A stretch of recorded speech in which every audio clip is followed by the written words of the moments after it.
Hi everyone, welcome back to episode 8 of my kind of a podcast.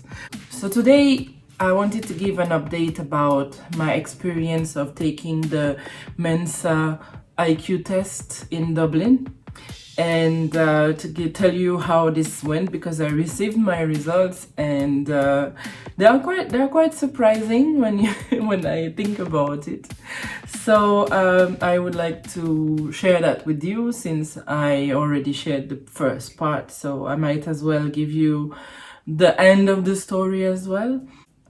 I received the results a few days ago, and they were very surprising because, as I explained, the IQ test itself was separated in two parts.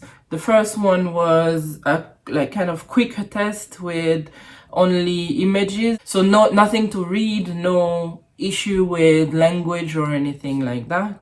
The person who was giving us the test actually expected me to do better at this one, because he explained that the second test would be heavily based on language and there would be a lot of words and it would be biased towards people who have a better understanding of the English language. So I might do better at the first one, which was called the culture fair, rather than the second one, which was the cattle B. I found that for the culture fair, I didn't have enough time to answer all of the questions, and I did not particularly struggle with the questions themselves. I think if I had more time, I would have been able to answer all of the questions. The second one, the cattle B, I was able to answer most of the questions except the last three, because I ran out of time at this point. But at the same time, these were the questions that I dreaded the most, and because it was about calculations and I'm not very good with numbers, so I didn't mind so much that I didn't get to that point. I felt that I made a better use of my time by answering the other questions first, because if the last three questions, which were a lot to do with mathematics, came up at the beginning, I would have wasted a lot of time on them and I wouldn't have been able to answer the ones that I did before. So that was quite good from my point of view. The person who gave us the test explained that in order to receive an invitation to Mensa, which is the High IQ Society, I needed to be in the top 2% in either one of the tests. For the first one, the culture fair, I needed to score an IQ of at least 132. And the second one, I needed to score at least 148.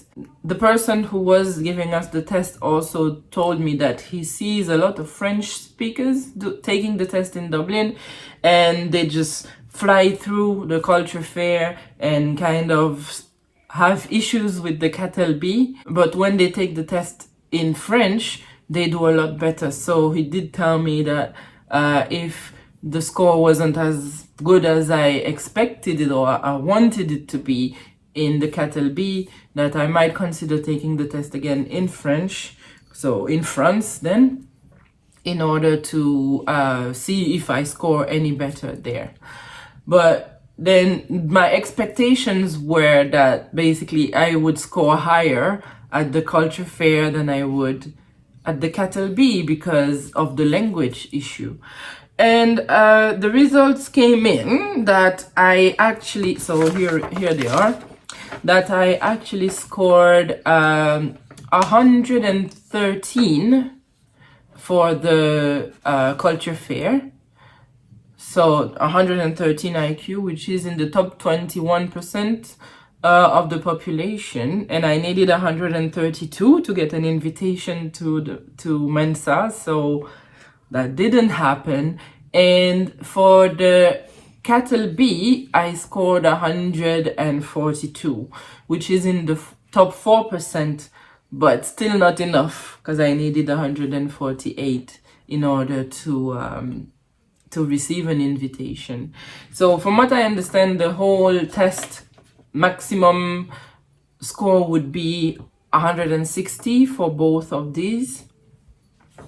So I still am quite happy with the result, even though I didn't get an invitation to Mensa, which would have been great, but you know, there is always next year, right? And but I am actually quite surprised that I managed to score so high in a test that was so heavily based on English and my knowledge of the English language. A while ago, I had a conversation online with some lady that I didn't actually know. It was on some group or page or something. And I was basically telling her that at this point, I believe myself to be bilingual because I feel that my level of English is as good as that of a native English speaker. And she was arguing that it is not ever possible to be as fluent in a second language than it is to be in your native language. And the results that I got on this test kind of prove her wrong, because I was able to score a very high score in a test that was based on a language that's not my native language ultimately. And from what I understand, the way that we view IQs and everything, if you are over 135 IQ, you are considered to be what they call gifted. And none of the people that I said I got a score of 142 in an IQ test were surprised, because it's always been part of kind of my identity that I am someone that is quite smart. But the fact of being gifted is not necessarily as positive as it sounds. Here is the cat who doesn't want to go and doesn't want to stay. She doesn't know what she wants to do. And I put a little bell on her because I keep losing her around the house. So now I can hear where she is. But she makes me get up to open the door. She doesn't leave. You want to stay with us now? You want to play? You want to be in the video?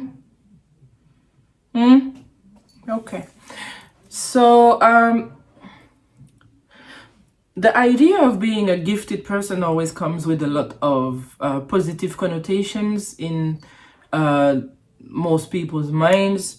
You would think that life is easy when you are smarter, that you can grasp anything and everything, and it's just a matter of you applying yourself, and you will always be successful.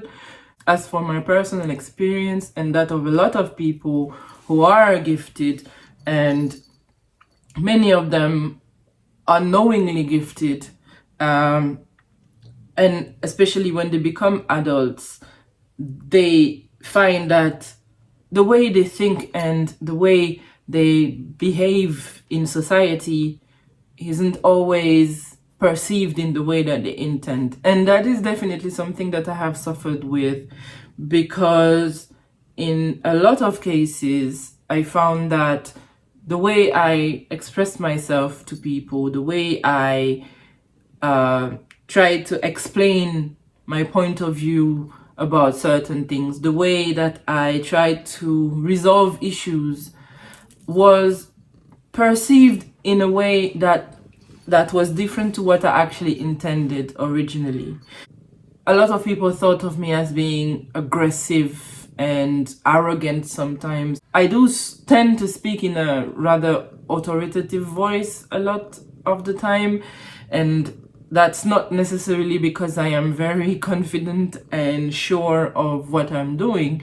It's more to do with the fact that I try to always portray myself as somebody who is in control, and mostly because of the fact that I don't always feel like I am in control. So I try to come across as somebody who knows what she's doing and hope that it will be enough to convince the people around me that I actually do. Since I found out that I might be gifted, which was a long time ago, actually, it was about 2 years ago, I read a lot about it, and I found that in a lot of cases, being a gifted adult comes with challenges with socialization and the way you relate to the people around you. It comes with communication issues and the way you express yourself and other people understand you. That is definitely something that I have suffered with, especially in my work life.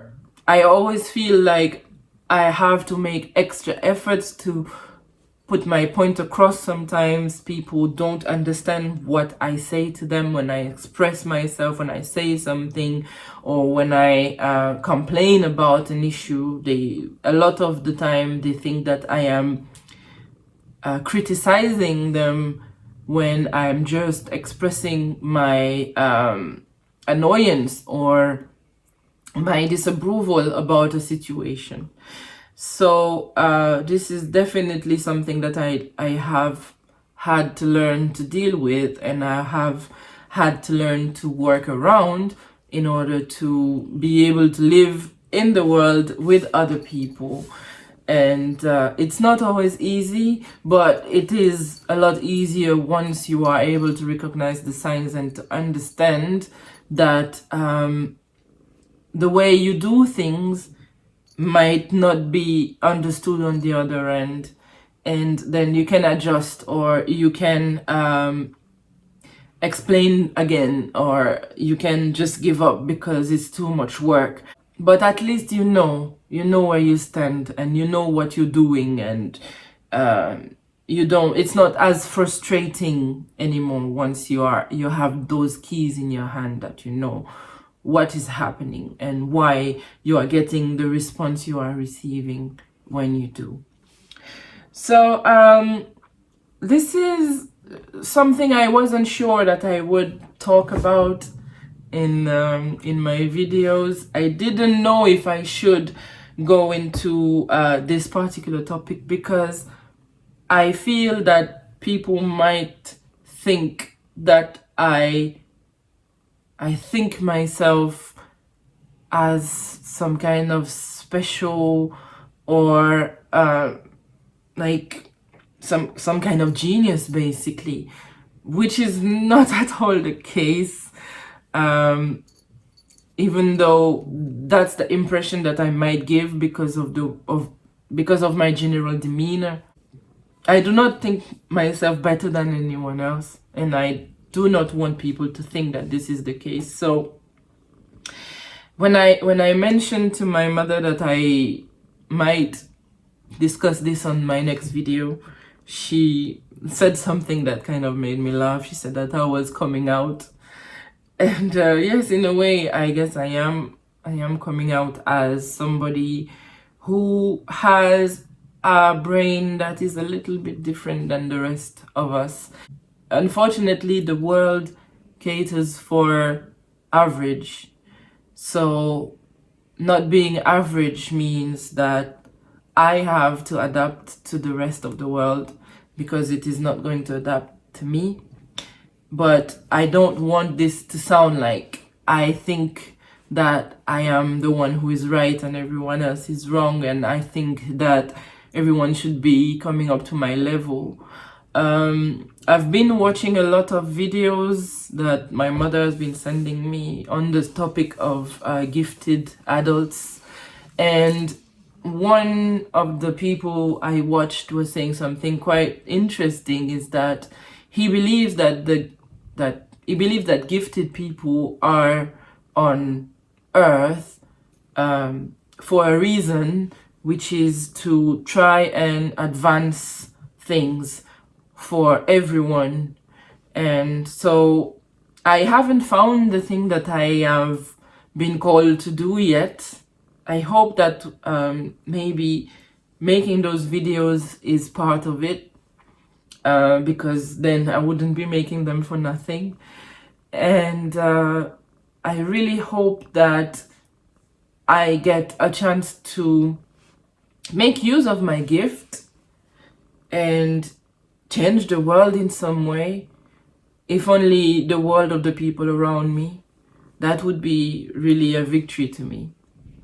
So this is what I wanted to talk to you about today. I am very happy with the results that I received, especially because I expected to struggle due to the language barrier. I guess we can now conclude that there is no language barrier.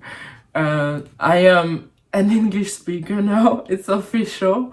I hope you enjoy spending this little time with me. Nancy and I are gonna sign out for now, and we will see you again next week. Bye.